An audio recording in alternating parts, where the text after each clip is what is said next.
C'est bon. Bonsoir, nous sommes en live. Ça y est, nous sommes en live, c'est bon, on est connecté. Super. Exactement, il semble que nous soyons en live. Parfait, parfait. Bon, on laisse les gens du coup nous rejoindre. Je vois est-ce que tu vois le petit chiffre en bas qui est en train d'augmenter là de plus en plus? Mais bien sûr. Alors j'en profite moi du coup pour dire bonjour à tout le monde. De partout, c'est super parce que je vois qu'il y a un chat et tout le monde nous dit un petit peu de quelle région chacun est. Et je sais que c'est pas que en France parce que vous avez à Mentor Show des personnes qui viennent de partout dans le monde. Et donc bonjour et bonsoir à tous du coup en fonction de l'endroit où vous êtes. Bonsoir tout le monde. Donc, ravi de vraiment nous accueillir, ravi de t'accueillir Christelle ce soir pour ce webinaire. On va parler ensemble de dépendance affective, un énorme sujet. Gros sujet, qui veulent voir un gros sujet. Donc, l'idée, voilà, c'est d'amener de ce sujet-là ce soir, de le développer ensemble. On va discuter de manière très naturelle avec Christelle. Je vais lui poser des questions. Vous, dans le chat, vous pouvez mettre ce que vous voulez. Vous pouvez participer à votre façon. On va vous solliciter de temps en temps. Vous allez avoir un test qui va être prévu avec Christelle, d'accord, pour savoir un petit peu où vous vous situez par rapport à la dépendance affective. Mais avant ça, elle va vous expliquer de long en large et en travers, de manière synthétisée, ce que c'est, en quoi ça vous concerne et de quelle façon. Et ensuite, bien sûr, on verra ensemble comment la dépasser, comment sortir de ça, comment sortir de la dépendance affective. Exactement. Est-ce que tu voulais ajouter quelque chose? Mais c'est parfait, Jimmy. C'est très bien. Et est-ce qu'on démarre ou est-ce qu'on attend un petit peu? Dis-moi. Bah écoute, là, tranquillement, les gens rejoignent encore. Je vois qu'on est 500, plus de 550 déjà. Super.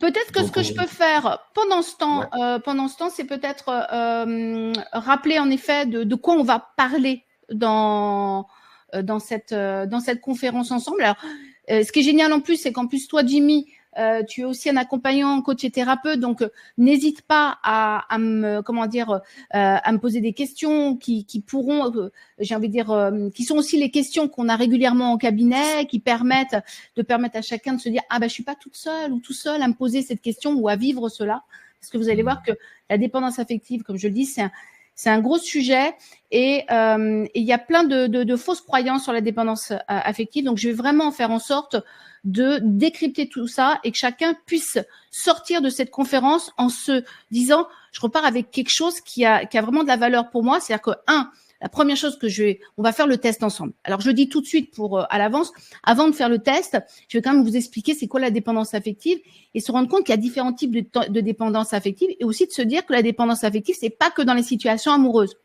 Je vais l'expliquer ça aussi. Ok, et juste avant ça, je te coupe aussi, Christelle. Ouais. Juste peut-être aussi en un mot, est-ce que tu pourrais te présenter aussi peut-être pour éventuellement les personnes qui ne savent pas vraiment qui tu es, voilà, qui tu es. Ouais. Et bien, tu sais quoi? Alors, j'y vais. Allons-y. Yes.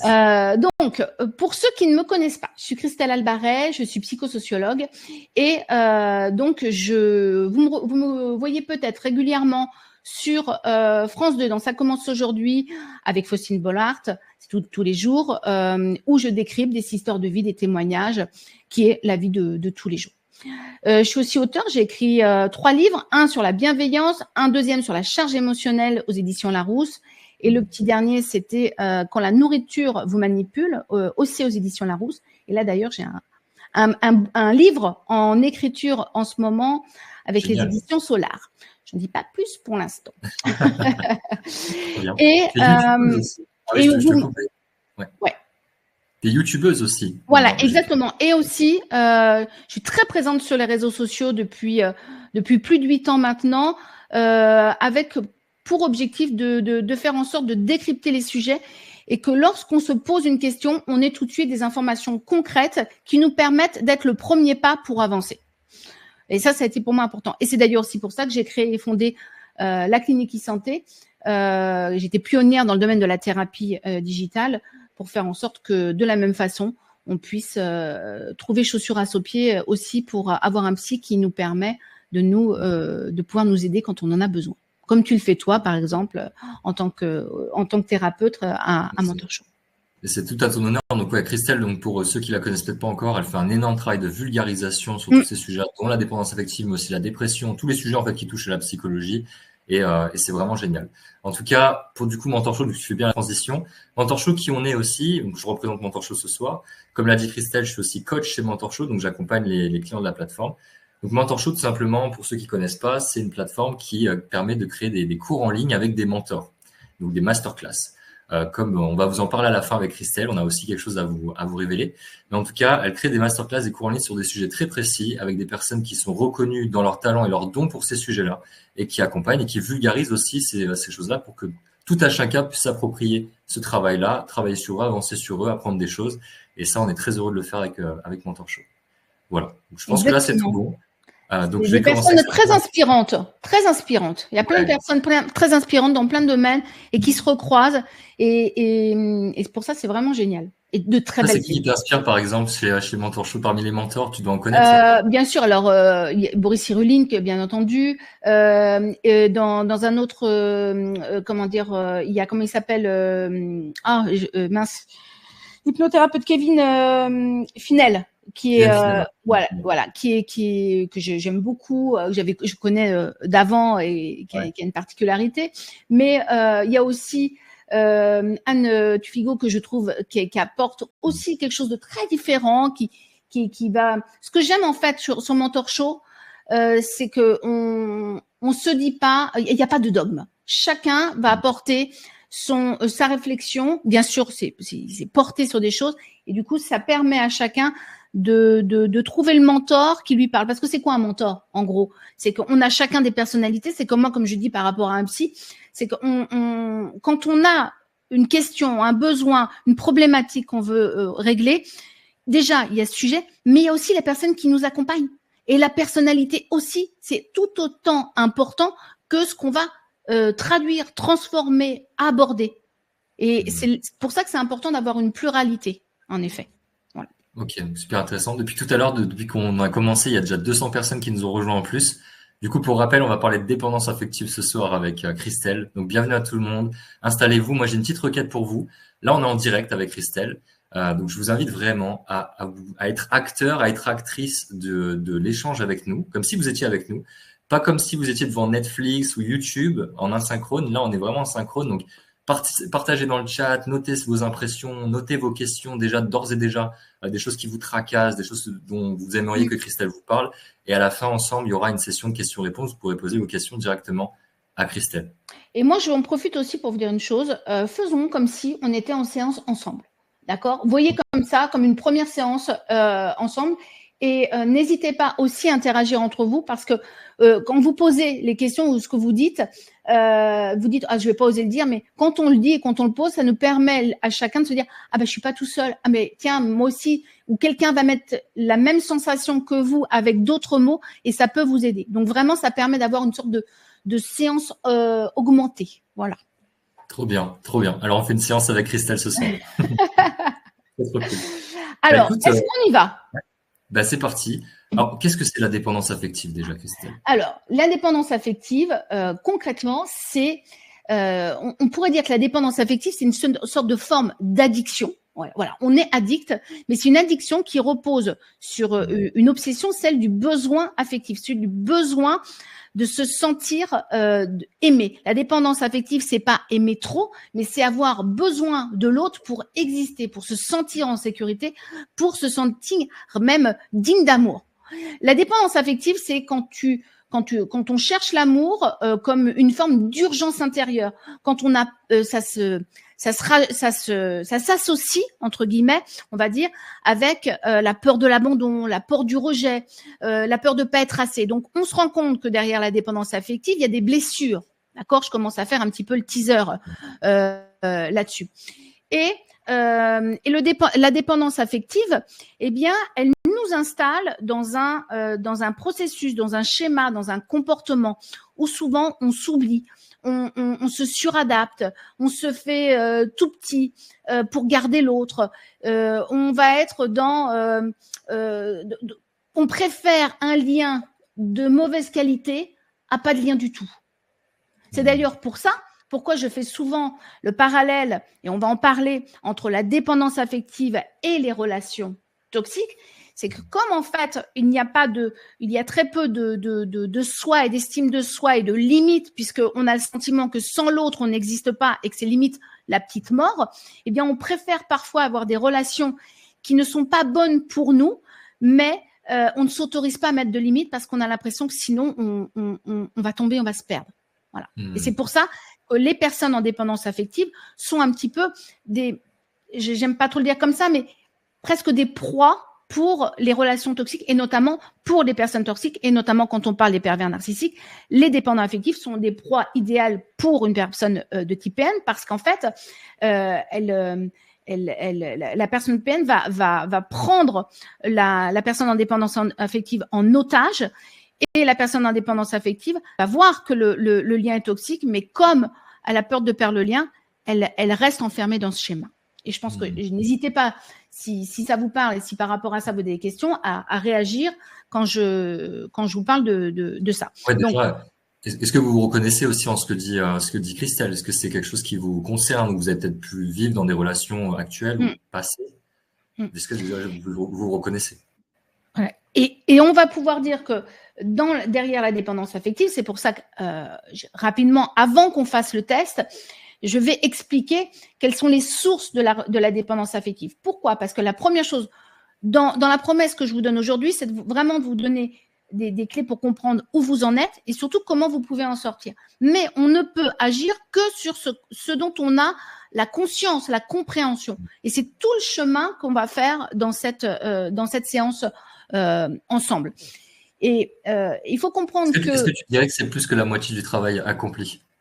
Déjà d'avoir vraiment conscience de ça. Complètement.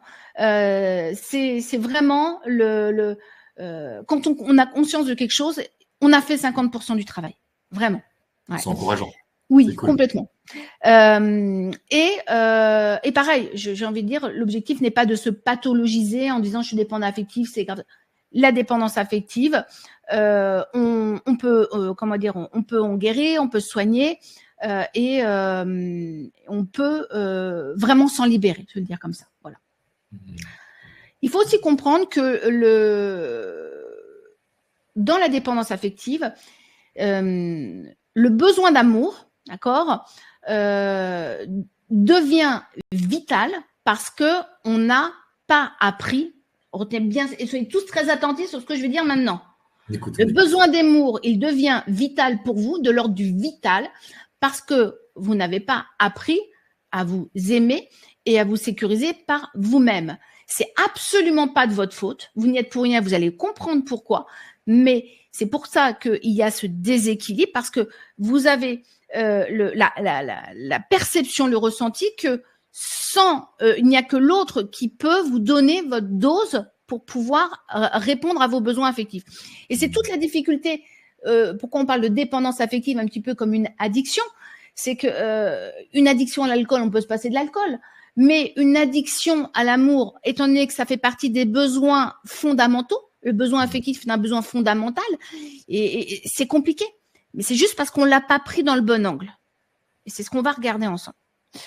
Alors, déjà, on peut se dire qu'il y a, pour expliquer la différence entre un amour qui est sain et un amour qui est plus de la dépendance affective, un amour sain, on pourrait se dire, si on faisait une équation, que 1 plus 1 égale 3, quand vous êtes dans une relation saine. C'est-à-dire qu'il y a vous, il y a l'autre et il y a le couple.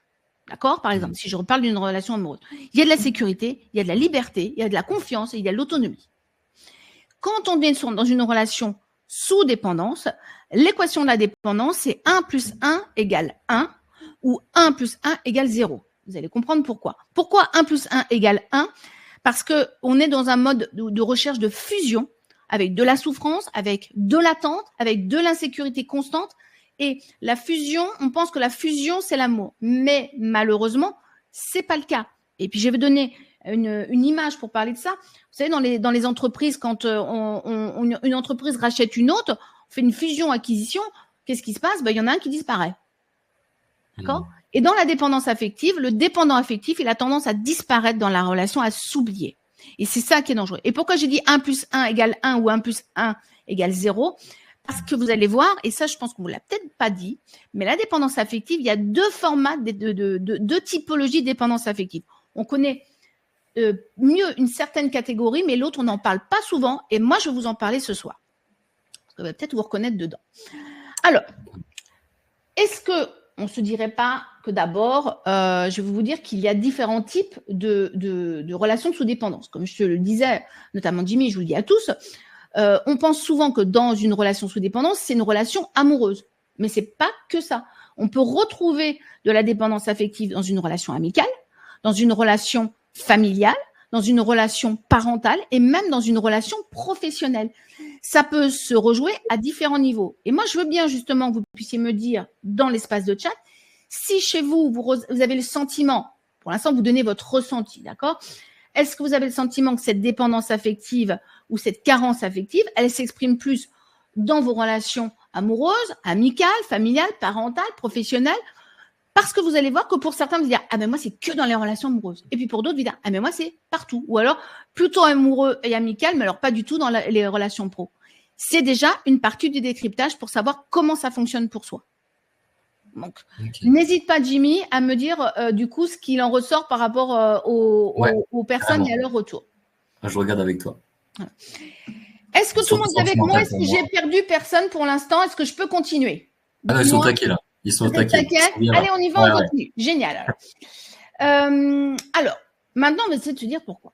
D'après vous, comment ça se fait qu'on peut être dépendant affectif, qu'on appelle aussi le trouble de la personnalité dépendante, si on veut être très psycho.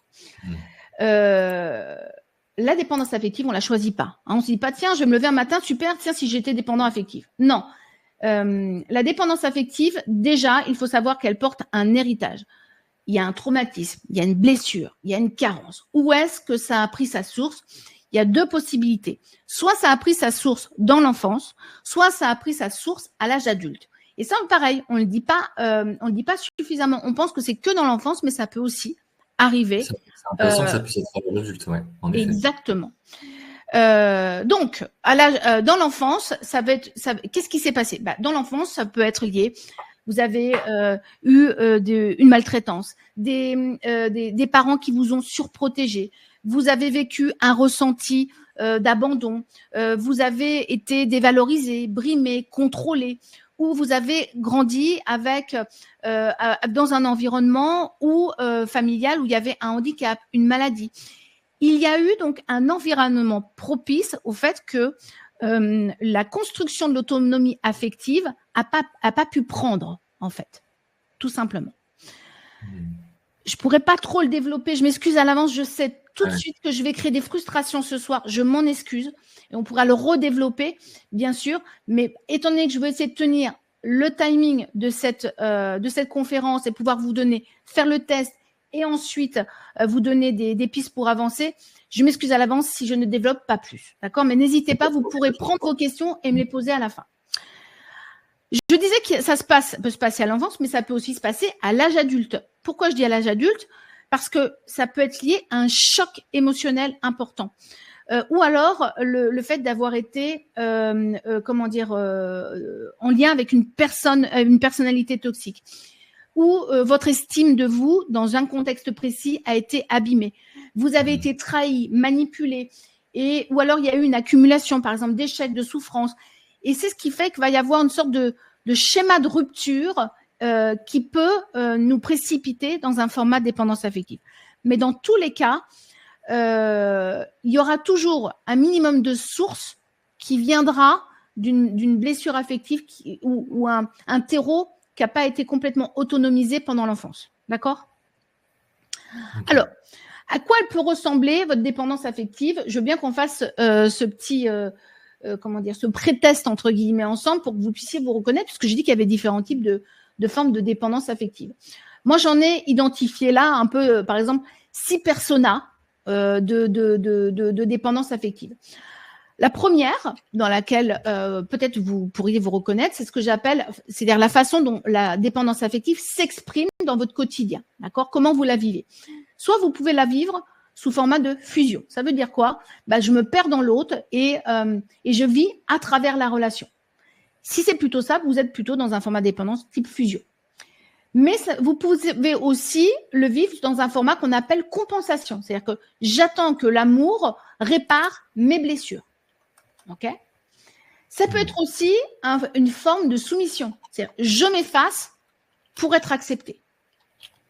quand je vous dis ça, vous voyez que la dépendance affective, elle vient prendre le format qu'on prend, par exemple, quand je parle là, de fusion, de compensation ou de soumission, on voit bien que c'est une façon qu'on a de venir réparer un manque. On le voit bien, en fait.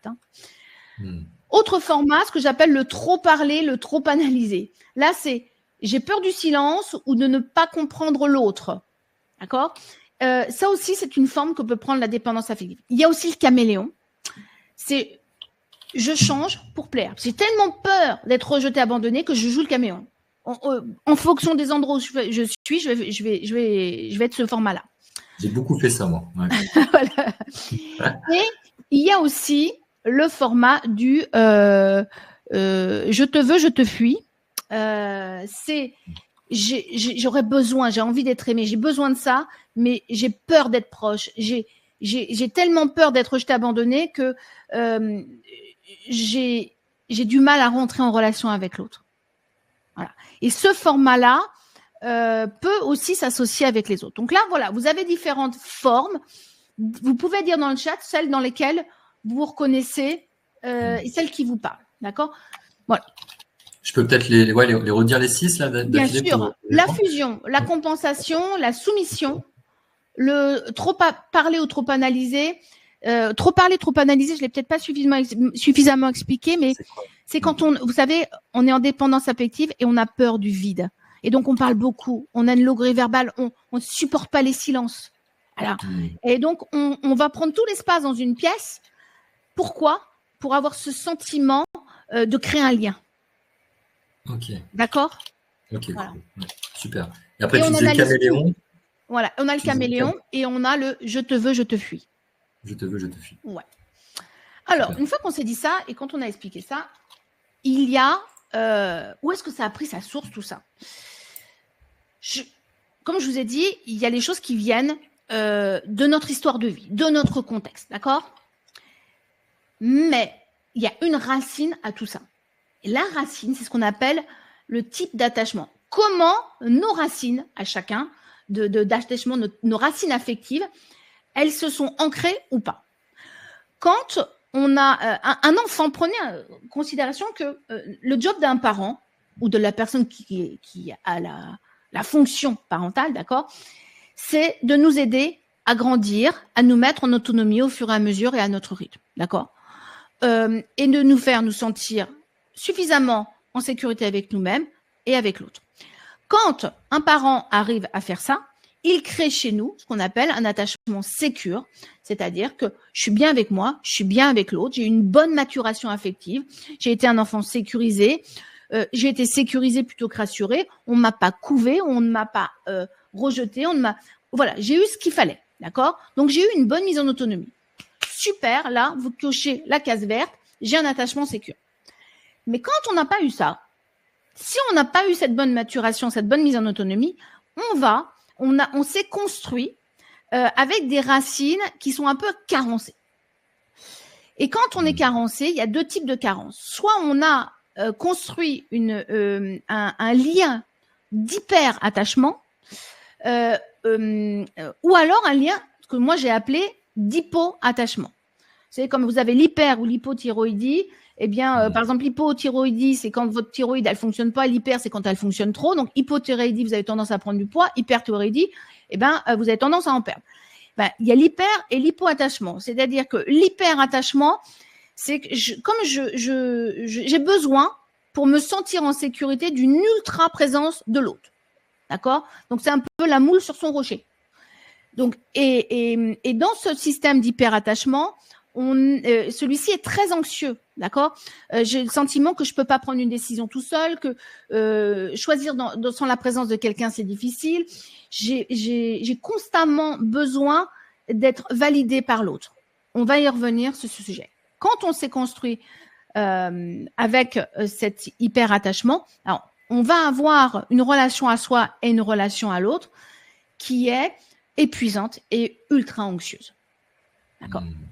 Et il y a aussi le format qu'on appelle de l'hypo-attachement.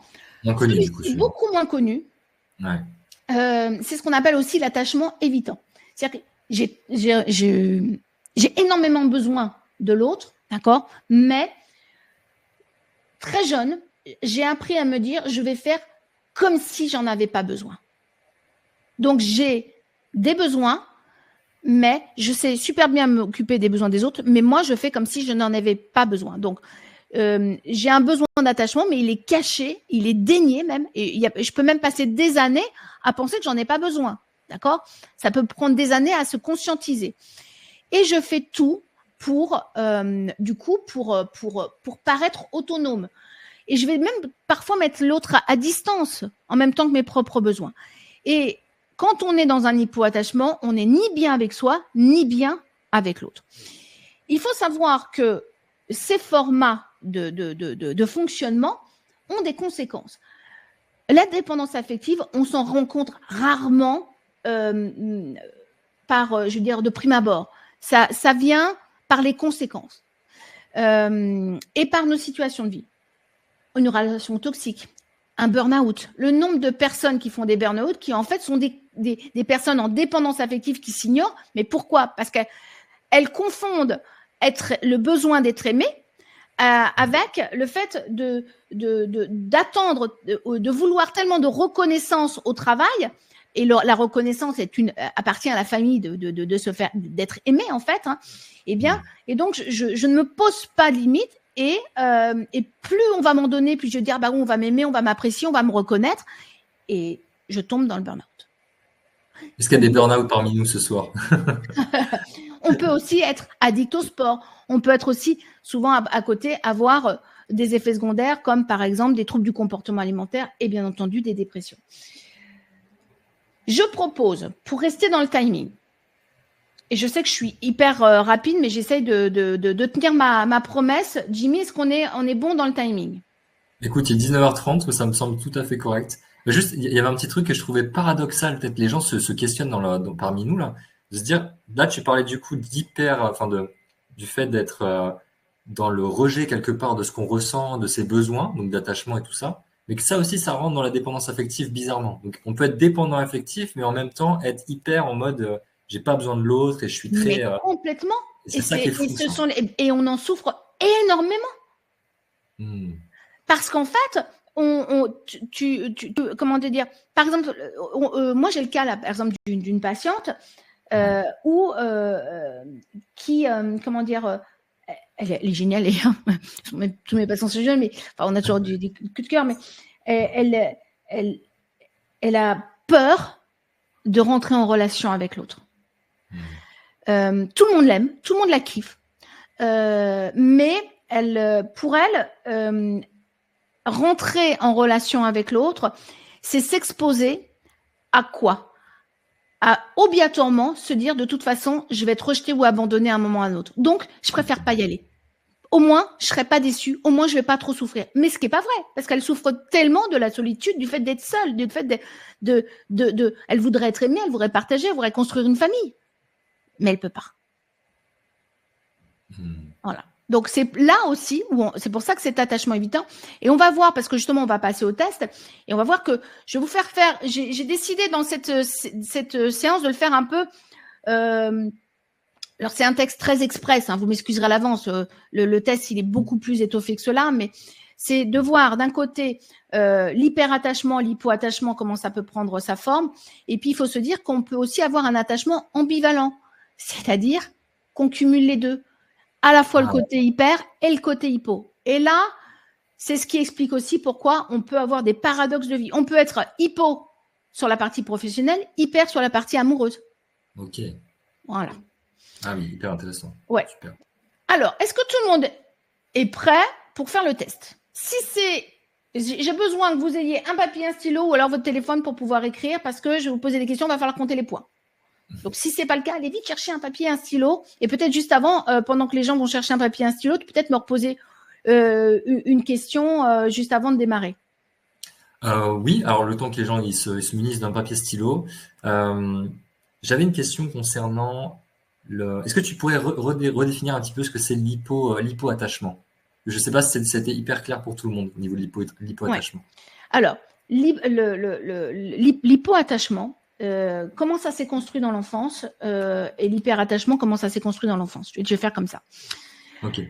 Quelqu'un qui est en hyperattachement, quand il était enfant, c'est quelqu'un qui, comment dire, à qui on a, par exemple, c'est pas seulement des parents qui sont maltraitants, hein, il faut le savoir, l'hyperattachement. On peut avoir des parents qui vous ont tellement couvé, tellement fait à votre place, qui vous ont fait croire qu'en fait, sans eux, vous n'étiez pas en sécurité. On a souvent des parents qui étaient déjà eux-mêmes anxieux et donc qui vont vous transmettre en fait ce format-là. Ou alors, on a aussi des enfants qui ont été baignés dans un environnement où en effet, on les a déniés, on les a rejetés, on leur a dit qu'ils n'étaient pas valables, qu'ils n'étaient pas aimables, d'accord, et qu'ils n'avaient pas de valeur. Dans l'hypoattachement, c'est différent. L'hypoattachement, souvent, se construit avec un enfant qui a été baigné dans un climat où il a fallu qu'il prenne la place du parent, souvent. On peut avoir eu un parent qui a été malade, qui a eu un handicap et qui a fait une très forte dépression, par exemple. Et du coup, j'ai dénié mes propres besoins pour prendre les besoins de l'autre. On peut retrouver ça aussi, par exemple, sur un enfant. Il y a eu un deuil dans la famille. Par exemple, il y a le deuil d'une fratrie. Il y a un enfant qui est décédé. Et je vois mes parents malheureux et autres. Et moi, je m'oublie pour que les autres vivent, en fait. Okay. Voilà. On a souvent ça dans l'hypoattachement. Je ne sais pas si je clarifie. Ah oui, hyper intéressant. Ouais. Plus on a des exemples concrets, tout ça, les gens doivent se... C'est pour ça, n'hésite pas. Ouais, pas de souci. N'hésite pas à me poser toutes ces questions-là, comme je dis, pour l'imager, en effet. Et on va un peu plus l'imager là, justement, avec le test, parce que dans le test, ce que je propose, c'est que je vais vous donner des situations, d'accord? Et vous allez vous dire, voilà, est-ce que c'est tout à fait moi ou est-ce que c'est pas moi? D'accord? Je vais poser 10 questions, 10 affirmations même, on va dire comme ça. Et à chaque fois, on va me mettre sur une échelle de 0 à 5. 0, c'est pas du tout moi. 5, c'est tout à fait moi. D'accord? Et pour chaque question, vous comptez. Vous mettez 0 à 5. D'accord? Et on va se retrouver donc sur un résultat entre 0 et 50. Voilà. Donc, je commence par les premières questions. Pas question, mais affirmation, on va dire, pardon. Je panique à l'idée qu'on puisse m'abandonner. Si la réponse est oui, vous allez compter entre 0 et 5 en fonction de l'intensité que ça a pour vous et la façon dont ça vous handicape dans la vie. Je me suradapte, donc deuxième affirmation, je me suradapte dans la relation pour ne pas être rejeté. On en a parlé un peu tout à l'heure dans les exemples que j'ai donnés. Si la réponse est oui, eh bien, vous mettez entre 0 et 5. Quand je dis je me suradapte dans la relation pour ne pas être rejeté, je vais vous donner quelques exemples avec, c'est je vais avoir du mal à, je vais avoir du mal à dire non, je vais avoir du mal à poser des limites.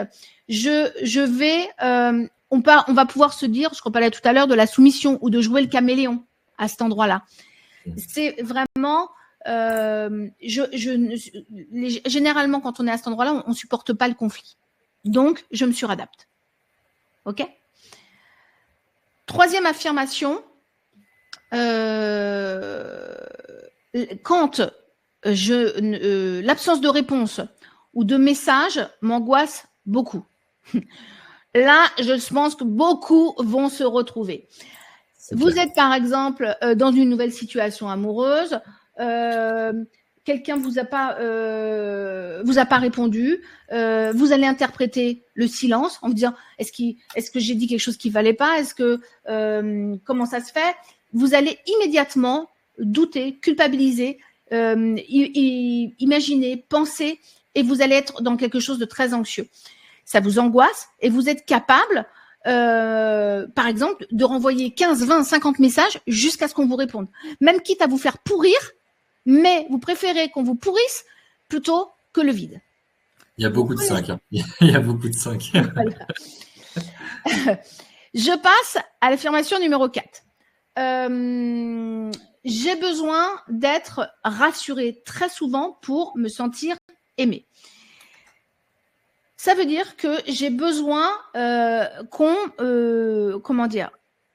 et cette réassurance, j'ai besoin qu'on me dise que j'ai bien fait. J'ai besoin qu'on valorise chaque chose. J'ai besoin qu'on m'accompagne, qu'on m'aide à prendre une décision. Surtout, j'ai du mal d'ailleurs à prendre des décisions. Et donc, sur tous les pans de ma vie, ou plutôt dans certains sujets de ma vie, j'ai besoin constamment d'être rassurée.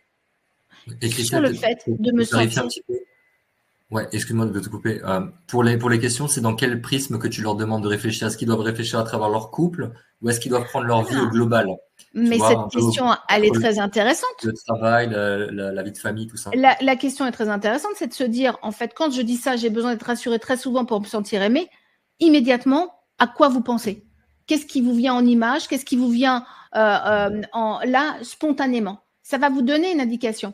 Si je vous dis, OK, est-ce que tu as besoin de te sentir rassurée? Bon, professionnellement, je m'en fous. Mais par contre, dans ma vie affective ou avec mes potes ou mes amis, oui, c'est énorme. Et ben, ça permet de savoir où est-ce que chez vous, ça s'identifie. Je l'ai dit au démarrage, la dépendance affective, c'est propre à chacun. Ça va s'investir plutôt dans un, plutôt dans l'autre ou partout. Et là aussi, c'est une indication. Top. Super. OK. Autre affirmation. Alors là, je pense que je vais avoir des 5, des 5, des 5. Je reste parfois dans des relations qui me font souffrir juste pour ne pas être seule.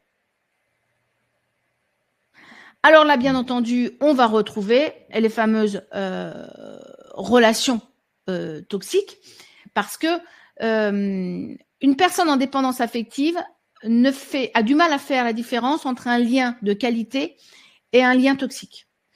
Dans un lien de qualité, il y a un rapport d'équilibre. Et quand on est en dépendance affective, il y a une chose qu'on sait tous super bien faire. C'est reconnaître, identifier les besoins des autres. En règle générale, un dépendant affectif, on adore que vous soyez. Quand on est dépendant affectif, vous êtes souvent le meilleur pote. Hein, ça, c'est génial parce que vous allez parfaitement identifier quel est le bon cadeau pour l'autre, ce qui fait plaisir, le petit détail. C'est normal parce que vous avez tellement de besoins carencés en vous que vous savez pertinemment identifier le manque chez les autres, mieux que chez vous d'ailleurs, et vous savez y répondre, d'accord ? Mais en ce qui vous concerne, vous oubliez complètement.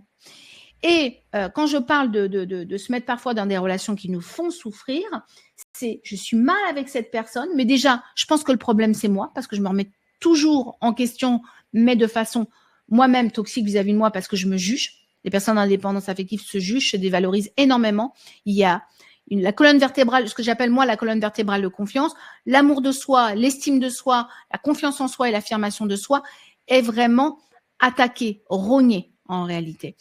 Et dans une relation,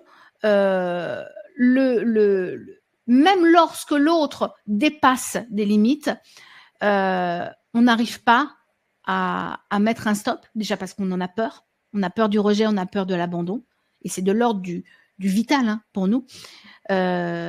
Et ensuite, on pense toujours que c'est nous le problème.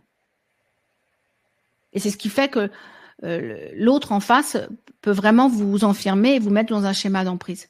Voilà. Alors, là, on est sur les 5 premières affirmations. Donc, je veux bien que chacun calcule ses points. Ouais. J'ai vu Christelle, dans le chat, il y avait pas mal de personnes qui ont mis si tu pouvais répéter telle ou telle question. Est-ce que tu pourrais redire les 5 là, je comme ça, peux le refaire. Alors, on y va. Je donne les 5. Affirmation numéro 1. Je panique à l'idée qu'on puisse m'abandonner. OK. Là, vous répondez de 0 à 5, ça vous donne 0 à 5. Deuxième, je me suradapte dans la relation pour ne pas être rejeté. Si c'est oui, entre 0 et 5, vous mettez vos points. 3. L'absence de réponse ou de message m'angoisse beaucoup. Si la réponse est oui, vous mettez un chiffre entre 0 et 5. 4. J'ai besoin d'être rassurée très souvent pour me sentir aimée. C'est la réponse. Et oui, vous vous sentez concerné, vous mettez votre chiffre entre 0 et 5. 5. Je reste parfois dans des relations qui me font souffrir juste pour ne pas être seule. Donc là, vous vous retrouvez avec un sous-total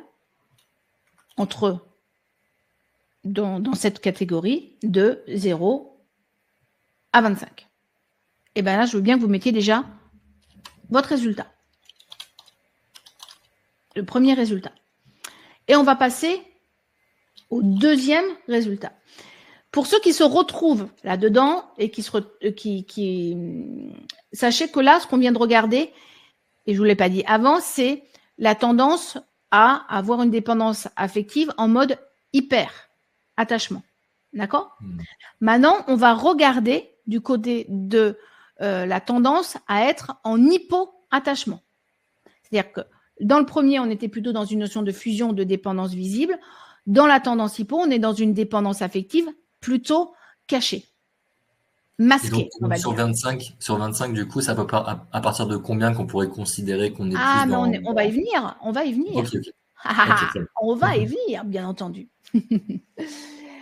On continue. Donc, je donne les 5 prochaines questions. Donc, on passe à la 6. Je vais essayer de les noter aussi. Ouais. Quand une relation devient trop proche, je me referme ou je prends de la distance.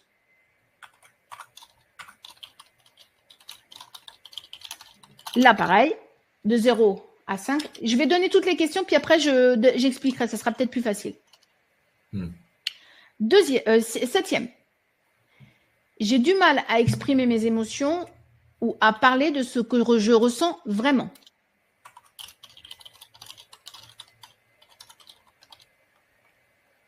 7e. Je me sens plus en sécurité quand je suis autonome, même en couple.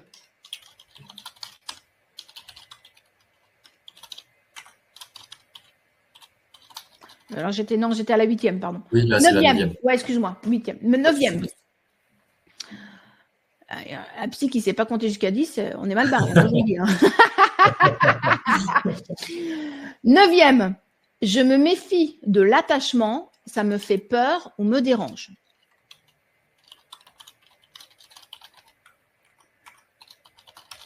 Et enfin, 10e. J'ai l'impression que m'ouvrir à quelqu'un, c'est prendre un risque.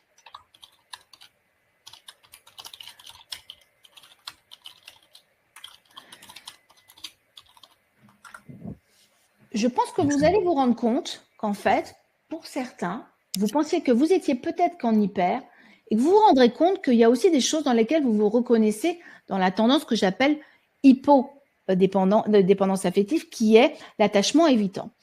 Pourquoi ?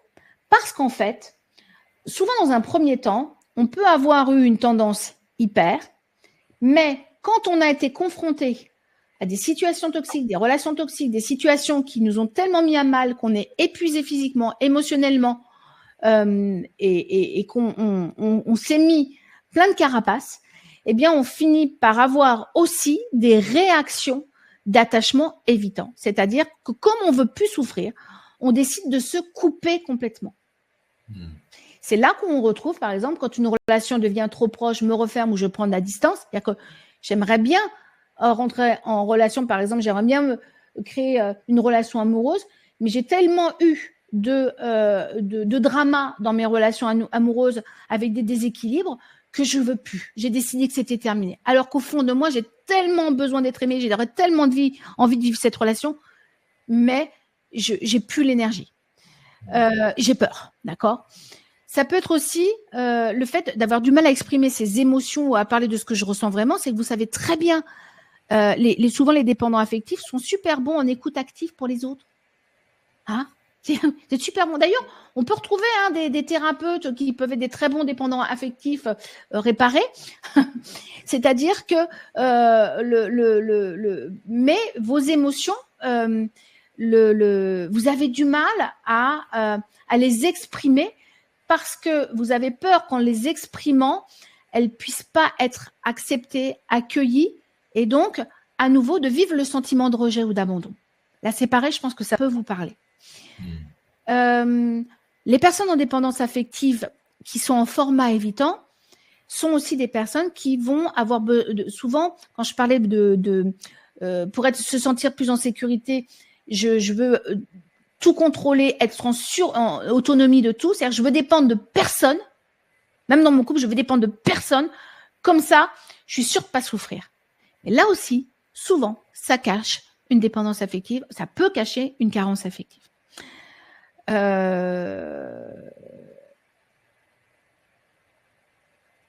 Et de s'ouvrir à quelqu'un, c'est prendre un risque. Pareil, on va pouvoir être très serviable, paraître accessible, mais jamais se dévoiler. Ça peut être aussi une forme d'attachement évident. D'accord ? Voilà. Alors, dans le test que j'ai mis, donc on se retrouve là pareil sur des réponses entre 0 et 5 sur les questions de 6 à 10, pardon. Et donc j'ai fait un cumul des deux. D'accord ? Additionnez donc les deux parties et donnez-moi votre résultat complet. Je veux bien qu'on regarde des résultats complets et que je puisse vous donner du coup la tendance que ça donne. Alors, voyons voir la tendance. Allons, allez-y, mettez. Donc là, les chiffres commencent à défiler. Belle 20, Claire 18, Solange 40. Robin. Avec toi, Solange.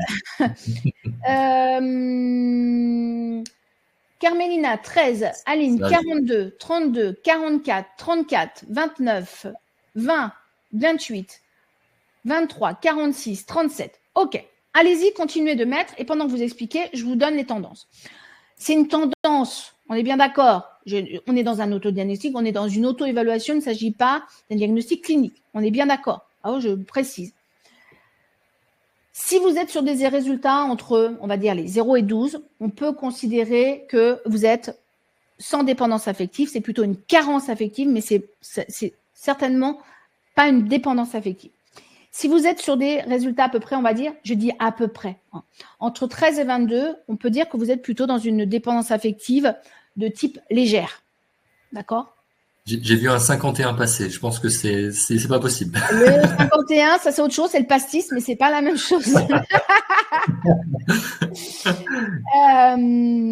Si vous êtes sur des résultats entre 25 et 35, on va pouvoir se dire qu'on commence à être sur une dépendance affective modérée, moyenne, d'accord ? Et quand on est au-delà de 35 et jusqu'à 50, on est sur une dépendance affective sévère.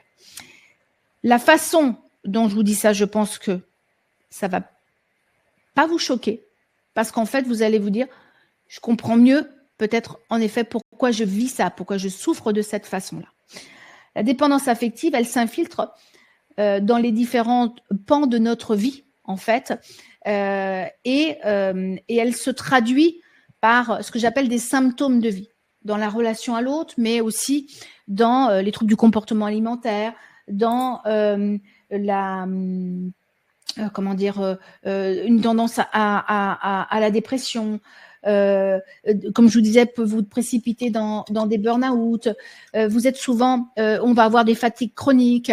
Il y a plein de choses en fait qui vont être sous-jacents à la dépendance affective. D'accord ? Donc je veux bien en fait que vous puissiez me dire quand vous voyez voilà ce résultat, est-ce que vous dites je m'attendais pas à ça ou en effet ça pose des mots sur un ressenti mais que j'arrivais pas à exprimer et peu importe votre résultat, j'ai envie de dire c'est pas quelque chose qui est à voir comme chose de grave, c'est plutôt de se dire ok, je comprends quand je dis sévère, modéré, léger ou affectif, c'est sévère sur la façon dont ça envahit votre vie. Vous voyez, c'est plutôt dans ce sens-là qu'il faut le comprendre. Ça peut être plus ou moins envahissant. D'accord ? C'est dans ce format qu'il faut le comprendre. Ouais, ça défile les messages, tu t'en doutes, il y a plein de bien partages. Bien sûr. Et n'hésitez pas à le dire et à le partager vraiment. Et je le dis, l'objectif de voir ça, c'est plutôt que vous disiez, ouais, c'est pas une vue d'esprit. Je suis pas, je souffre vraiment. C'est envahissant dans ma vie. Et en fait, vous êtes très courageux Parce que surmonter, vivre au quotidien avec une dépendance affective, ça vous demande beaucoup d'énergie émotionnelle, affective, mentale, en fait. C'est ça qui est important à prendre en compte. Et ce que je voudrais, parce qu'on dit voilà, maintenant on va dire ok, mais comment on fait Peut-être avant ça, je te couperai juste avant de passer sur ça. J'avais une question pour toi. Oui. Qu'est-ce que ça peut apporter aussi de plus positif? Parce que là, c'est vrai qu'on a un peu, là, les gens, ils ont évalué un petit peu leur niveau de dépendance affective. Il y a pas mal de personnes que j'ai vues qui sont à plus de 35. Ouais. Donc, elles pourraient là le vivre mal en ce moment, se dire bon, bah voilà, c'est un gros problème que j'ai. Mais du coup, qu'est-ce que ça porte aussi de positif? Les bénéfices, de positif? Ouais, il y a des bénéfices. Exactement ce qu'on a dit ensemble tout à l'heure, Jimmy. On ne peut agir que sur ce qu'on connaît, ce qu'on identifie. D'accord? Donc, savoir, mais en fait, il y a plein de gens qui sont dépendants affectifs et qui peuvent vivre une vie entière en étant dépendants affectifs et on sombre pas, on est d'accord. Mais ça vous permet, là, ce que je veux, c'est valoriser le fait que vos difficultés à rentrer en relation avec l'autre, à souffrir, avoir des relations qui vous conviennent pas, en fait, c'est poser des mots et c'est de comprendre pourquoi. Voilà. Je veux dire, je suis pas fou, je vis bien ça. Ça veut pas dire qu'en même temps, je suis normale, mais voilà, en fait, pourquoi, et c'est pour ça que je dis comment ça prend de l'espace dans ma vie. Mais en même temps, ça exprime quoi de très positif? C'est qu'il y a un besoin, que vous avez des besoins qui sont là, qui n'attendent que vous pour pouvoir, être la dépendance affective. Quel est le problème premier de la dépendance affective? C'est qu'on demande à l'autre de faire ce qu'on est capable de faire par nous-mêmes, mais qu'on ne sait pas, qu'on n'a pas appris, ou alors qu'on nous a fait croire qu'en fait, on ne pouvait aller chercher que chez l'autre. C'est comme si en fait, on était un pays et qu'on passait notre temps à aller à faire de l'import, alors qu'en fait, on a tout chez nous. Vous avez tout chez vous, mais dans la façon dont vous avez été construit enfant, vous avez eu le sentiment qu'en fait, vous l'aviez pas. Mais vous avez déjà tout en magasin. La seule chose, c'est de prendre conscience. C'est pour ça que je parle de la colonne vertébrale de confiance.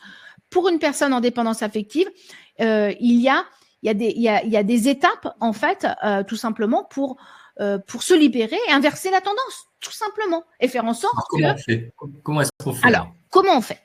Je vous ai, pour ça, essayé de proposer une sorte de petit protocole. Allez, pour vous, juste là, pour vous ce soir, d'accord?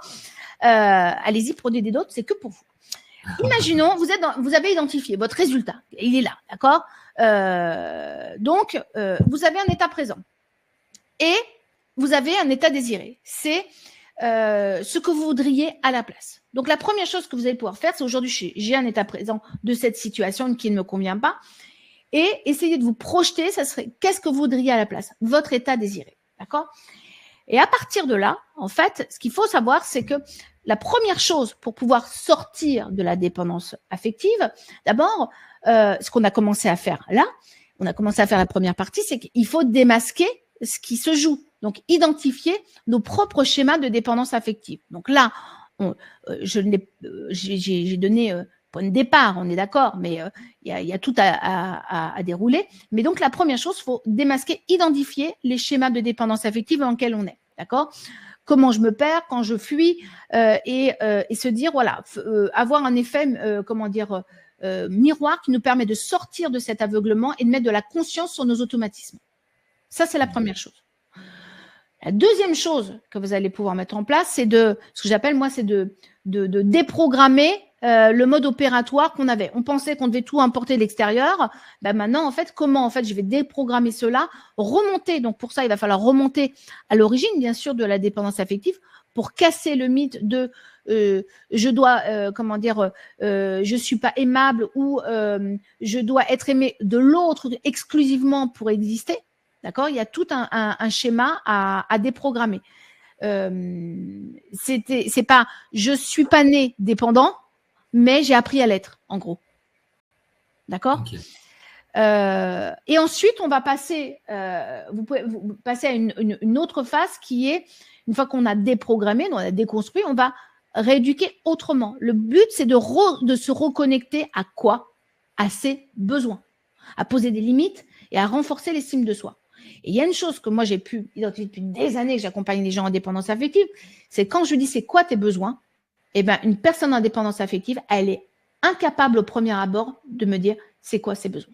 Et pour ça, j'ai une technique, une astuce que je vous donne tous, que je redonne ce soir.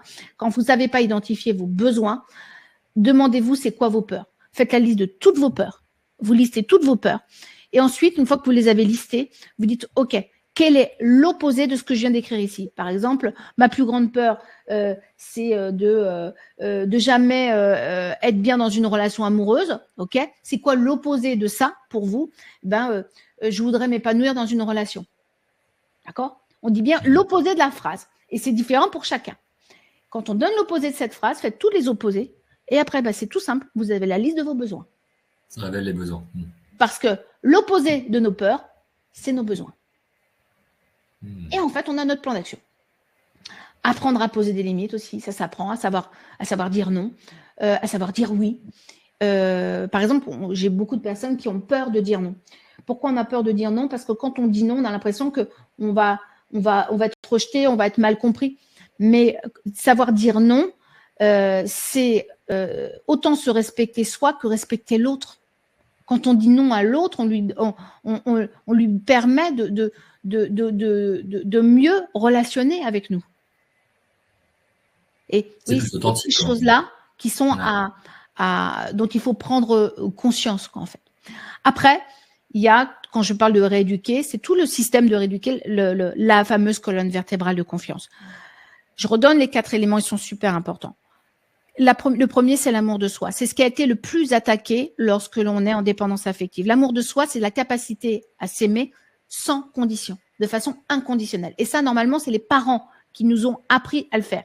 Et quand ils ne nous l'ont pas appris, ou quand il y a eu, il y a eu des manques, il y a tout un travail de reconstruction à faire pour arriver à s'aimer soi, vraiment, avec nos qualités, nos défauts. Et ça, on le voit. Toutes les petites pensées que vous avez derrière les oreilles, vous dites t'es nul, t'aurais pas dû faire ça, non, tu n'y arriveras pas.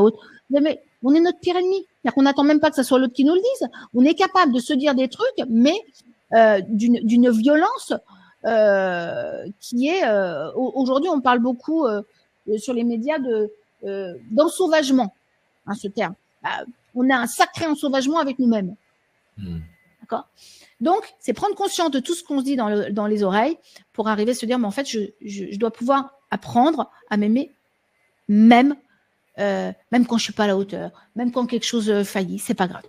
Ensuite, l'estime de soi, c'est le travail sur identifier nos valeurs. La capacité nos valeurs, c'est quoi?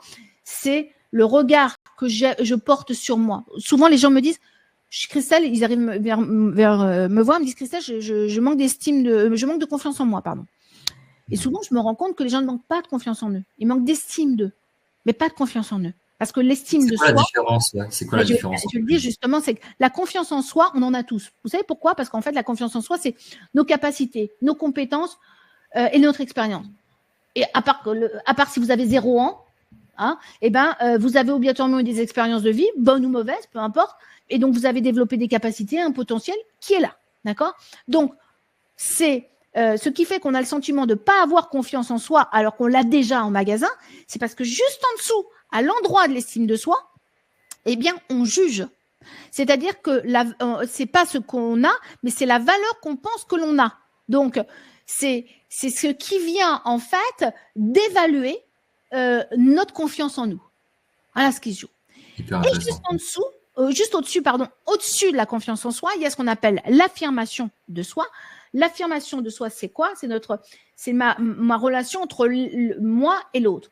Et chez le dépendant affectif, l'affirmation de soi, c'est un vrai sujet parce que pour certains, c'est de la suradaptation. Donc, par exemple, l'affirmation de soi, je me sous-estime ou je me surestime, entre guillemets. C'est-à-dire suradaptation, sous-adaptation.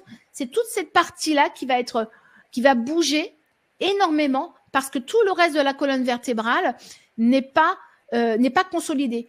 Et l'affirmation de soi, c'est la première chose qu'on met qu'on met dans une relation avec quelqu'un qui est touché. Le premier niveau, c'est l'endroit de l'affirmation, c'est le premier qui va être testé dans une relation.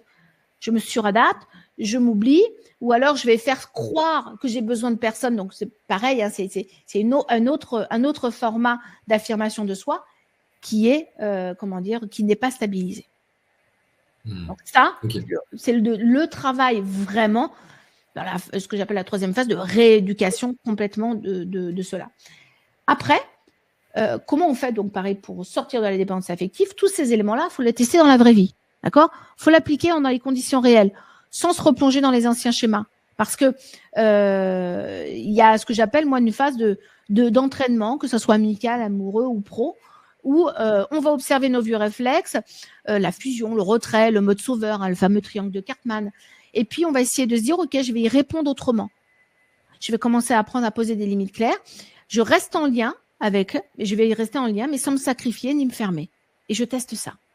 Et pas à pas, on ne réussit pas du premier coup, on s'en fiche complètement. Ce qui compte, c'est le mouvement.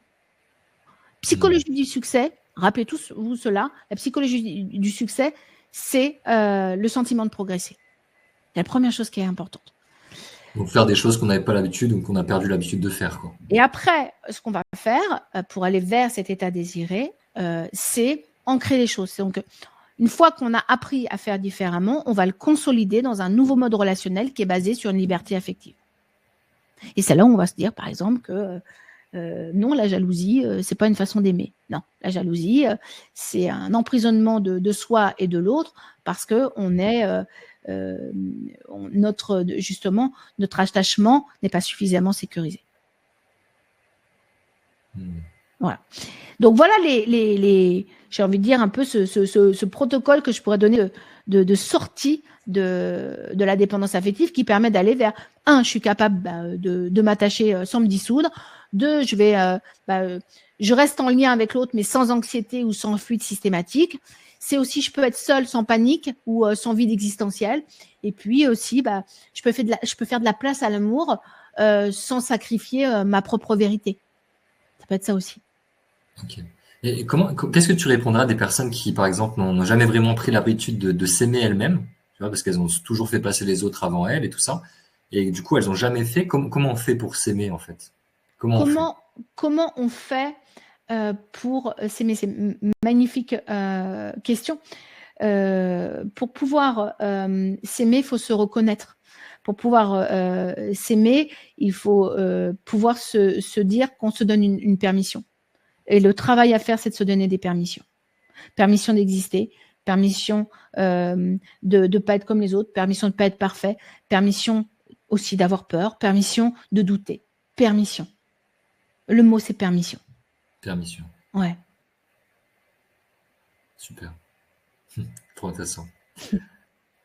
Est-ce que tu pourrais refaire juste du coup les 5 étapes du protocole un petit peu comme ça pour que les gens puissent en rapide. Alors en rapide, étape du protocole tel que je l'oublie. 1, démasquer. 2, déprogrammer. 3, rééduquer. 4, tester. 5, ancrer. Et on arrive sur notre état désiré. Ok, super. Alors c'est pas magique, ça demande du temps. Hein, c'est pas. Moi, je dis toujours, quelqu'un qui dit je vais sortir de la dépendance affective en une semaine ou en 15 jours. Non, c'est pas vrai.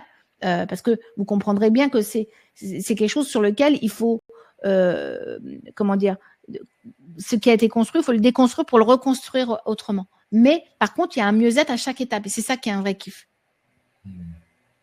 Et est-ce que tu l'as dit tout à l'heure, en plus, tout est déjà en nous. Enfin, du coup, chaque personne qui nous écoute là ce soir, il y a déjà tout qui est là en elle.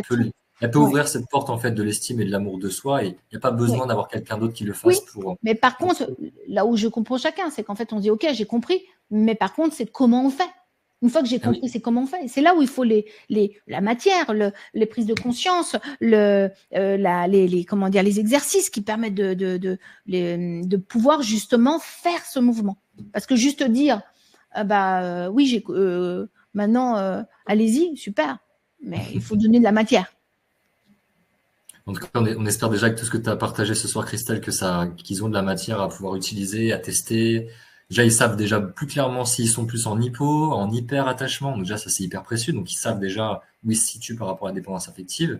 Et puis là, avec les étapes que tu as données concrètes, ça donne aussi plus de matière. Bon, on va y revenir dans les questions-réponses. Oui, alors on a peu abordé le sujet en lien avec les relations toxiques et les personnes toxiques, et notamment les pervers narcissiques.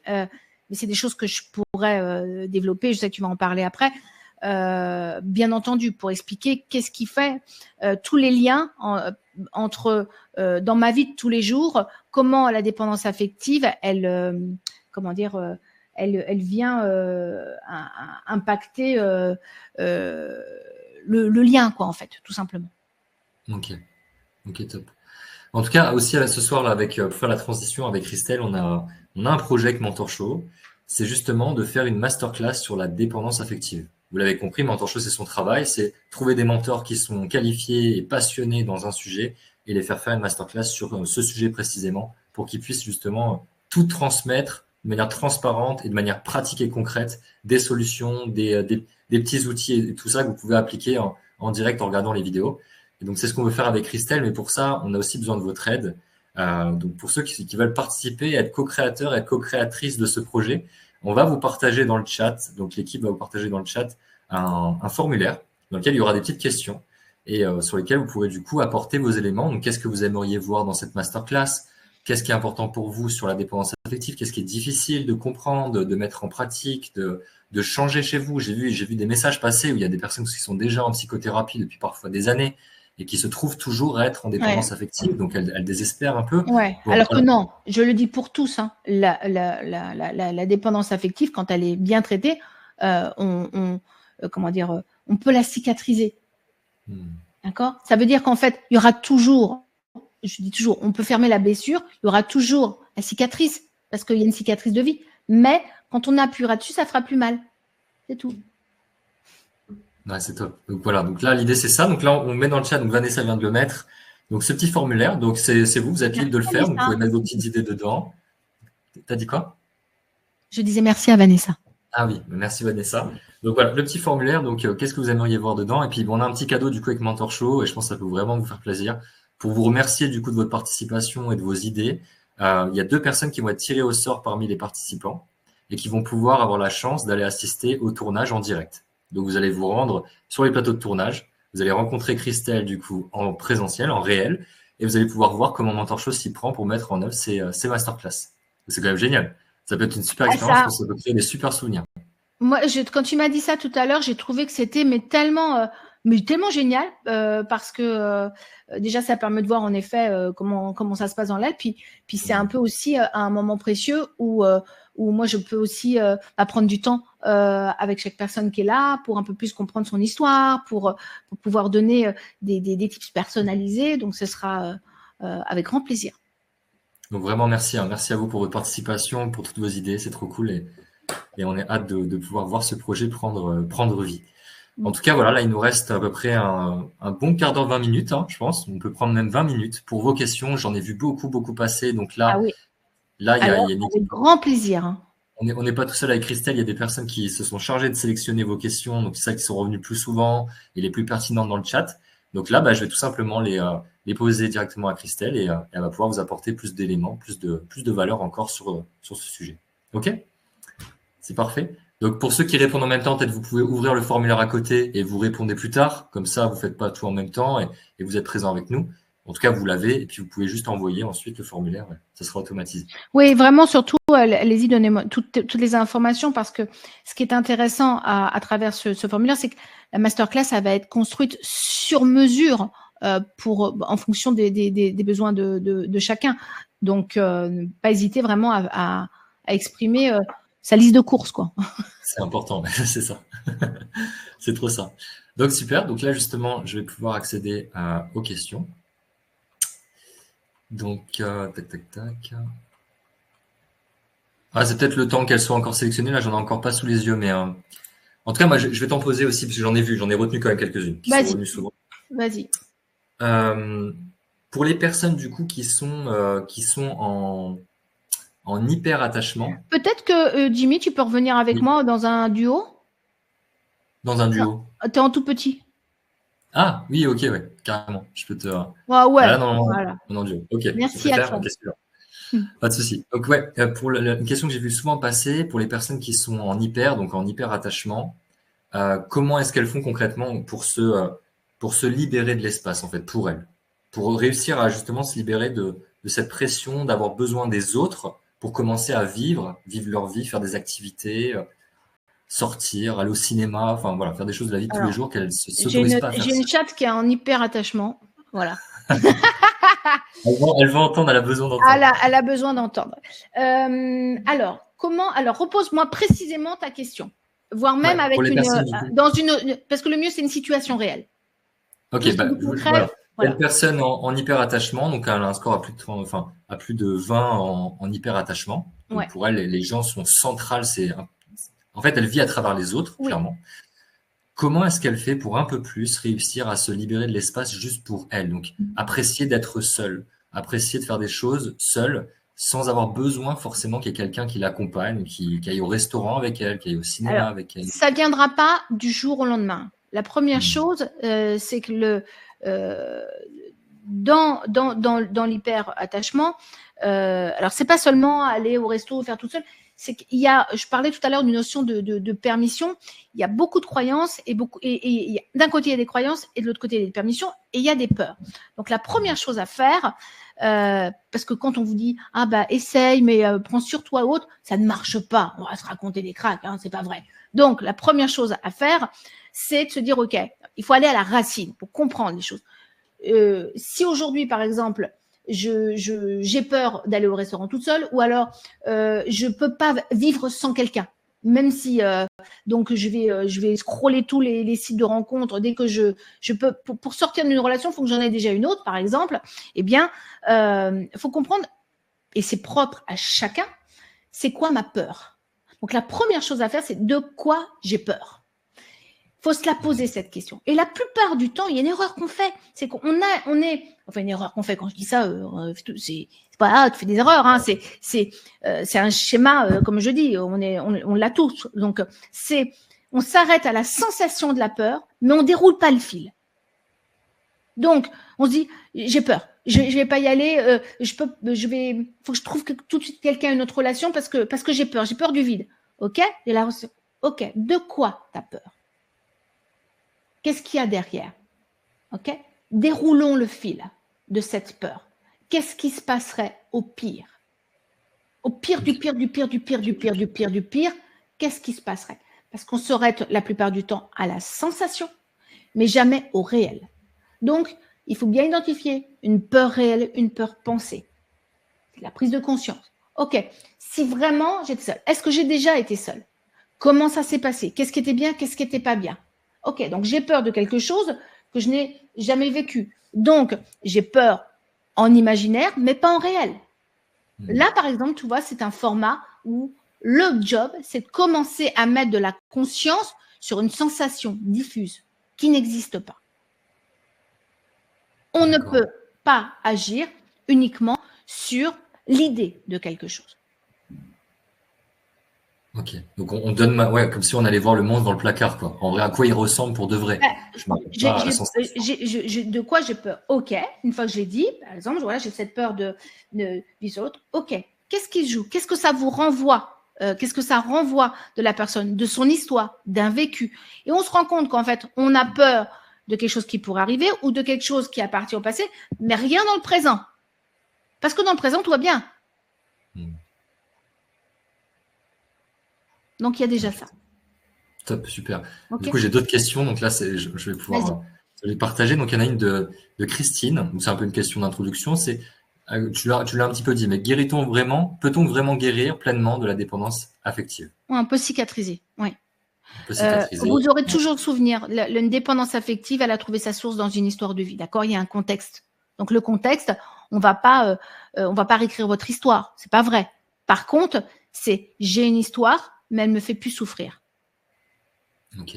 Voilà. Moi, j'ai une autre question du coup en lien avec celle-ci. Ok, on a la cicatrice encore, donc on va la garder. Mais quelle force est-ce qu'on peut en tirer? Est-ce qu'on peut en tirer des forces pour plus tard, pour soi-même, dans nos relations aussi, d'avoir justement été dans de la dépendance affective par le passé? Une très bonne question, bien sûr, Jimmy. Alors déjà, j'ai envie de dire, c'est peut-être être contre-intuitif ce que je vais dire, mais pourquoi on devrait toujours faire une force de tout? C'est vrai? On est dans un monde aujourd'hui où en fait, on loue énormément la performance, la sur-résilience ou autre. Pourquoi faudrait plus? Pourquoi juste être réparé, ça suffirait pas? Pourquoi on doit absolument en faire une force? Est-ce que la force, c'est pas juste de se dire, je suis cicatrisée. Si j'ai une cicatrice là, tu vois, je me suis ouverte, j'ai une énorme cicatrice. Là, tiens, tu vois, moi, je me suis fait opérer, j'ai une cicatrice. Là, tu es en train de me dire, qu'est-ce que tu veux faire tire-en une force. Ben, tu sais, ma force, c'est juste me dire qu'aujourd'hui, je suis debout, je peux parler, je peux aller avec vous, je vis, j'ai été courir. Voilà. Ça suffit largement, oui, bien sûr. Ouais. Ok, top. Une autre question du coup de Maud Gibert. Comment aider une personne à prendre conscience qu'elle est sous emprise alors qu'elle est dans le déni? Très bonne question. Super question. Première chose, ne la jugez pas, ne lui mettez pas de reproches.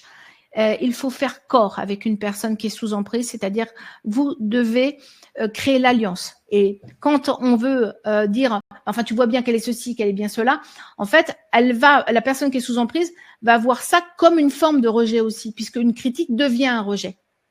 Donc la première chose, c'est qu'il faut faire alliance avec elle, lui dire ok, je comprends que c'est pas facile, je comprends que tu souffres, je suis là, peu importe ce que tu décides de faire ou pas, je serai toujours là, je te juge pas. Donc, même si tu fais 15 allers-retours, même si tu décides ça aujourd'hui et que demain tu changes, c'est pas grave, je suis là. Vous devez montrer votre solidité. C'est la première chose à faire. Hyper intéressant. J'espère que vous prenez bien des notes. Une autre question de Véronique. Est-on dépendant affectif à vie ou peut-on en sortir de cette façon d'être? Bon, du coup, je vais passer une note parce que tu as déjà répondu. Ouais, j'ai répondu. André. Comment reconnaître la dépendance affective inversée versus un attachement évitant natif? Alors, est-ce que tu peux reposer la question? Je ne suis pas sûre d'avoir compris ou la traduire. Comment reconnaître la dépendance? Donc, la dépendance affective inversée. Donc là, je pense qu'il parle de l'attachement évitant, ouais. Voilà, l'attachement évitant, lui, il a besoin de clarté sur ça. Comment on reconnaît? Comment on reconnaît l'attachement évitant? Pour faire simple, une personne qui est en attachement, en hyper attachement, elle a constamment besoin qu'on lui dise je t'aime. La personne en attachement évitant a énormément besoin qu'on lui dise je t'aime, mais elle va tout faire pour qu'on ne lui dise jamais. C'est-à-dire qu'elle pense qu'elle n'est pas aimable, qu'elle n'a pas de valeur d'être aimée. Alors que la personne qui est en hyperattachement, elle ne se dit pas je suis pas aimable. Elle dit donnez-moi ma dose, je peux pas vivre sans l'autre. Une personne en attachement évitant a développé une autonomie, mais une autonomie de contrôle, souvent sur des personnes qui ne ressentent plus, qui se coupent de leurs affects pour pas souffrir. Là où on retrouve l'attachement évitant. Ok, c'est vraiment l'opposé, quoi. C'est la même chose, mais c'est l'expression opposée. Oui. Très bien. Une question intéressante, alors je sais pas ce que tu en penses. De Patricia, est-ce que ça peut nous venir de vie antérieure? Donc là, elle parle de transgénérationnel. Ah, mais complètement. Je vais parler d'épigénétique. Le transgénérationnel, ce point de vue de l'esprit, la science le prouve, il y a eu de très, très beaux travaux réalisés dessus. Sur les travaux épigénétiques, qu'est-ce que c'est que l'épigénétique? Ça veut dire qu'en fait, nous avons, sur nos émotions, en fait, une sorte d'ADN émotionnel qui peut se transmettre de génération en génération. Et donc, des traumatismes, des impacts de vie peuvent se transmettre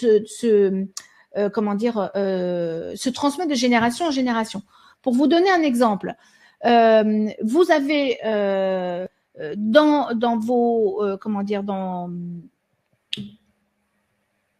vos ancêtres, voilà, vous avez des personnes qui ont vécu, par exemple, qui ont vécu la Shoah. D'accord. Le traumatisme des camps de concentration va pouvoir se transmettre de génération en génération. Il y a eu des viols, par exemple, il y a 5 générations. Vous allez pouvoir continuer, vous, aujourd'hui, à avoir les affects, les mécanismes de défense de quelqu'un qui a été violé, mais sans en avoir l'information. Ce qui fait que vous en avez l'affect sans le réel. Et c'est pour ça, d'ailleurs, on a vu grâce aux études que souvent, on a même la personne qui l'a vécu a moins de réaction émotionnelle que 2, 3, 5, 6 générations après, puisque vous avez le mécanisme, mais sans l'info. Et c'est pour ça que c'est très anxieux, c'est très angoissant parce qu'on se dit mais je comprends pas. Et aujourd'hui, donc on parle de psychogénéalogie et de transgénérationnel, sauf qu'aujourd'hui c'est prouvé scientifiquement, oui. Et alors il y a encore 5 ans, on pensait que c'était jusqu'à 5 ou 7 générations, et là on vient d'apprendre sur les dernières études que ça peut être jusqu'à 12 générations. Donc, voilà. Vous continuez sur les histoires de vie, vous allez voir que vous comprenez pourquoi, en effet, on a du terreau, on a de l'histoire. Hein, on est d'accord. Voilà. Des racines profondes. C'est à la fois terrifiant et rassurant de se dire, c'est terrifiant parce qu'on est personne n'est à l'abri, du coup on est tous concernés, ça remonte à tellement loin, mais aussi rassurant dans le fait où tout le monde, du coup on est tous dans le même bateau aussi. La question notamment, tu vois, Jimmy, par exemple, la question, et ça les dépendants affectifs ont souvent cette question de la place.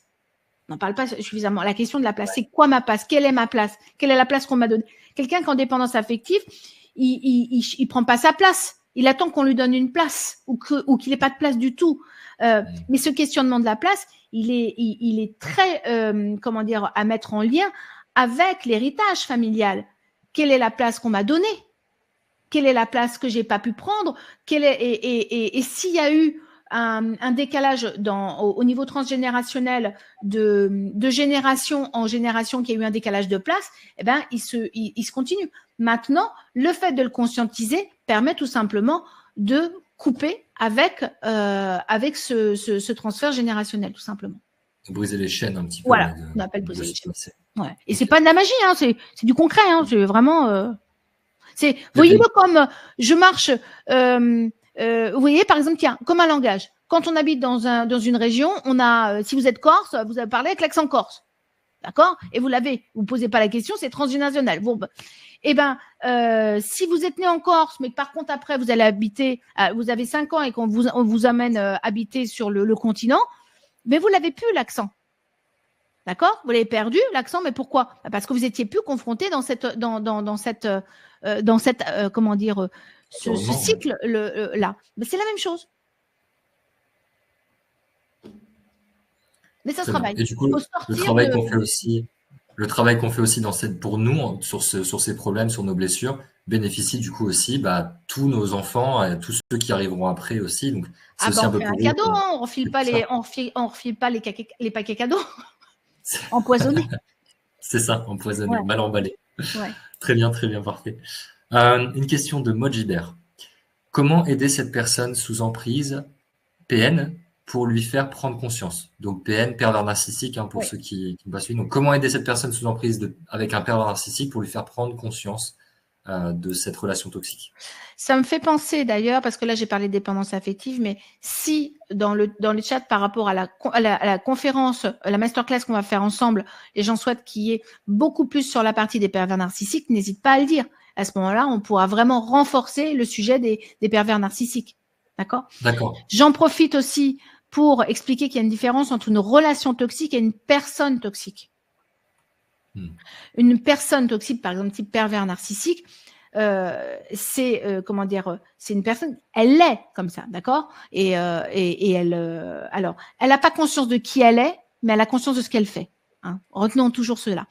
Et une relation toxique, ça veut dire que c'est pas forcément que la personne, elle est toxique, mais que comme le lien entre moi et l'autre est dysfonctionnel, ça rend la relation toxique. Et c'est pas pareil. Ça veut dire qu'on peut être dans une relation toxique sans que les deux personnes soient des personnes toxiques. Une nuance très importante. Et ça, c'est pareil. On en parle, n'hésitez pas. Parce que je pense qu'il y a beaucoup de sujets. Peut-être, du coup, vu que tu as ouvert le sujet, c'est vrai que j'ai vu quand même pas mal de messages qui sont en lien avec les pervers narcissiques. C'est quoi, en fait, un pervers narcissique? Parce que j'ai l'impression, aujourd'hui, c'est vrai qu'on a l'impression qu'il y en a partout, des pervers narcissiques. On en parle beaucoup. Et du coup, c'est quoi vraiment un pervers narcissique? Alors, je pense que ça va être très, comment dire. Ça va être juste, il nous reste 6 minutes. Ouais, ça va être juste en 6 minutes pour pouvoir l'expliquer. Mais une personne de type perverse narcissique, c'est une personne qui n'a pas d'affect, qui est dans un format où peu importe l'autre en face, vous n'êtes pas un sujet, vous êtes un objet de son désir. D'accord ? Mais vous n'êtes pas un sujet. Et c'est quelqu'un qui n'a absolument il va prendre son plaisir dans le fait de faire souffrir l'autre, comment dire, il a besoin, une personne qui est pervers narcissique a besoin d'une proie, d'accord, qui va être son jouet du moment en fonction de ce qu'il a besoin. Et ce qu'il faut comprendre, c'est que une personne qui est pervers narcissique cherche précisément des types de proies qui sont souvent des personnes qui sont avec beaucoup d'empathie, beaucoup d'affect, qui savent beaucoup prendre soin des autres. Pourquoi ? Tout simplement parce que eux-mêmes n'ont pas ça en magasin. Et en fait, ils vont prendre chez l'autre toutes vos qualités pour se les approprier à votre place. Voilà. Et c'est d'ailleurs pour ça qu'ils vous gardent sous emprise, parce qu'en fait, ils vous mettent dans leur magasin, entre guillemets, d'accord ? Et puis, ils prennent vos qualités pour se valoriser eux, parce que c'est des choses qu'ils n'ont pas. Mais aussi, il y a dans une personne de type perverse narcissique, ça peut expliquer rapidement, mais il y a il y a une différence entre les personnes de type pervers narcissique et les personnes qui sont manipulatrices ou tyranniques. On peut être tyrannique sans être pervers narcissique. Une personne qui est tyrannique peut être tyrannique parce qu'elle est trop dans le contrôle, elle est pleine de peur. Et donc, elle devient toxique, mais elle n'est pas perverse narcissique. Une personne perverse narcissique, il y a un calcul. Elle sait depuis le début. Elle vous scanne en très peu de temps. En fait, on pourrait dire qu'un pervers narcissique, il a les qualités d'un psy de pouvoir scanner rapidement quelqu'un, sauf qu'au lieu d'utiliser pour vous faire du bien, il l'utilise pour vous faire du mal. D'accord ? Et il n'a pas d'affect et il n'a qu'une volonté, c'est vraiment comme je dis, tout est précodé à l'avance. Il a son objectif et ensuite il va comment dire, il peut prendre tout son temps d'ailleurs. Un pervers narcissique, il montre pas son jeu, d'accord ? Il peut mettre 6 mois, 1 an, 10 ans. Il a tout son temps. Ok. Et j'ai un commentaire intéressant de Mike qui dit: je pense qu'il faut rappeler que c'est un trouble psychologique qui se diagnostique par des professionnels. Toute personne mauvaise n'est pas forcément catégorisée de trouble de la personnalité. C'est pour ça que je dis exactement. C'est pour ça que je dis qu'en fait, on peut très bien. Et quand tu dis, mais on dit tout le monde, mais il n'y a pas que des pervers narcissiques, parce que, mais c'est pas grave, même si chacun dit cette personne est pervers narcissique. Tu sais pourquoi je suis comme ça ? Parce que je veux pas juger en disant oui, mais on dit qu'il est PN, il est pas PN. C'est comme je peux dire. Je me sens en burn-out, mais que je n'ai pas été diagnostiquée en burn-out. Mais ça veut juste dire qu'il faut entendre ma souffrance. Et moi, quand quelqu'un me dit, ma mère, par exemple, est pervers narcissique, j'ai envie de dire, peu importe que sa mère soit pervers narcissique ou pas, ce que j'entends, moi, c'est cette personne souffre dans la relation avec sa mère. Voilà ce qu'il faut traduire. C'est ça le plus important. Parce qu'en fait, quand les gens me disent, Christelle, dites-moi qu'il est pervers ou qu'elle est pervers narcissique, je lui dis, OK, et si je vous dis, ça va vous donner quoi ? Ça change quoi ? Ça change quoi ? Oui, mais qu'est-ce que ça change ? Il y a quelque chose d'important, c'est, ça voudrait dire que ça valide le fait que je souffre derrière, d'une part, et ensuite, ça me donne une permission. Il y a quelque part là-dedans la notion de se donner une permission de quitter la personne. Voilà pourquoi. Donc c'est pour ça que je dis, peu importe en réalité la perfection là-dedans, c'est juste comprendre que qu'est-ce qui se dit derrière. Ok. Voilà. Et c'est bien que tu fais la transition avec une question de Karine aussi qui se rend compte d'être en relation avec un pervers narcissique. Alors je sais pas s'il a été diagnostiqué ou quoi, mais en tout cas elle le reconnaît et elle demande du coup qu'est-ce que je fais du coup. Ils ont un enfant ensemble, ils sont plus, je crois qu'ils sont séparés, mais elle est toujours en relation avec lui et il a l'impression qu'il a une emprise sur la petite qui a 8 ans. Qu'est-ce que tu lui recommandes de faire ? Il faut vraiment qu'elle entreprenne un travail en thérapie avec un psy qui est spécialisé sur ces types de phénomènes d'emprise, parce que les gens parce que quand on a l'habitude de traiter ça, on sait quelles sont les techniques à utiliser. Pourquoi? Parce qu'en fait, ça nécessite vraiment beaucoup il faut du courage pour pouvoir traverser ça. On a besoin d'être soutenu au niveau, parce qu'il y a beaucoup de fatigue émotionnelle dans ce sujet-là. Et ensuite, il y a une façon de procéder dans la communication, dans la posture à avoir, dans le comportement, comment on protège l'enfant. Donc, il y a tout un système, en fait, qui est à prendre en considération. Je ne pourrais pas expliquer là, bien entendu, mais par un accompagnement, en tout cas pendant quelques séances, de façon à ce qu'en fait, elle ait le sentiment de se dire je vais pouvoir faire face. C'est super. Merci beaucoup en tout cas pour tes réponses, Christelle. Les gens sont très contents là déjà, ils sont reconnaissants dans le chat. On va pas pouvoir continuer malheureusement. On est à la limite de notre live. C'est important de respecter le cadre aussi. C'est ce qu'on se dit toujours. C'est vrai. C'est important de respecter le cadre parce que c'est sécurisant aussi pour chacun. Et quand on est dans la dépendance affective, c'est aussi de savoir qu'en face, il y a des gens qui vont respecter le cadre. Et si on respecte le cadre, on donne l'autorisation aussi à la personne en dépendance affective de respecter le sien.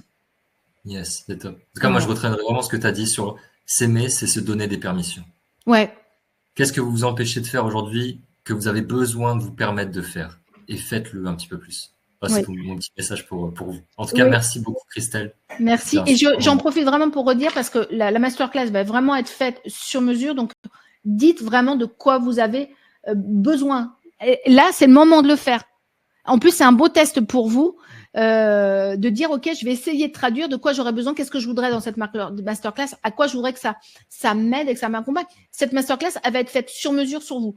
Donc, pour vous, en fonction de ce qu'on s'est dit, en fonction des sujets, les PN, pas les PN, les relations toxiques, les types d'attachement, les blessures de vie, comment le protocole ou les permissions, qu'est-ce que c'est, vous voulez un peu voilà, ça sera sur mesure. Yes. Vanessa vous a remis le petit formulaire là dans le chat. Donc, allez-y, cliquez dessus si ce n'est pas déjà fait. Parce que sans, moi, je fais rien. Moi, je veux dire, pas de masterclass si je n'ai pas les infos, parce que je veux vraiment faire du sur-mesure. Très clair. S'il n'y a pas de réponse, il n'y a pas de masterclass. Vous savez à quoi vous en Merci infiniment. Merci tout le monde pour votre énergie, votre présence. C'était un sujet pas facile. Donc, vraiment, merci d'avoir participé, d'avoir joué le jeu. Oui, et comme je dis, c'est pas faut pas le prendre comme quelque chose de pathos. On en parle parce que c'est la vraie vie, quoi.